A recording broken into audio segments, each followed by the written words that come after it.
అమావాస్య, పౌర్ణమి తిథులకు హిందూ మతంలో అత్యంత ప్రాధాన్యత ఉంటుంది. పౌర్ణమి రోజున ప్రత్యేకమైన వ్రతాలు, పూజలు నిర్వహిస్తారు. ఇక అమావాస్య రోజున కూడా కొన్ని రకాలైన పూజలు నిర్వహించడం తెలిసిందే.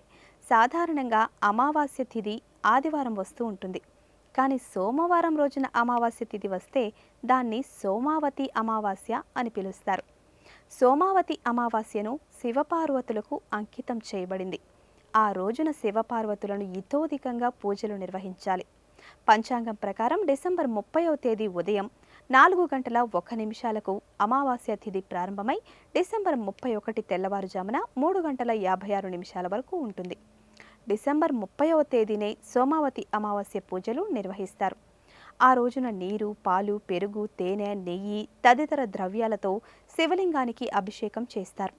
సోమావతి అమావాస్య రోజున ఉపవాసం ఉండడం వలన కోరిన కోరికలు నెరవేరుతాయని పండితులు చెప్తున్నారు.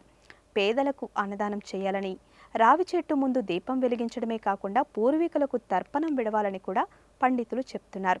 సోమావతి అమావాస్య రోజున ఎట్టి పరిస్థితుల్లోనూ నల్లని వస్త్రాలు ధరించకూడదని, మాంసం, మద్యం సేవించడం కానీ చేయకూడదని చెప్తున్నారు.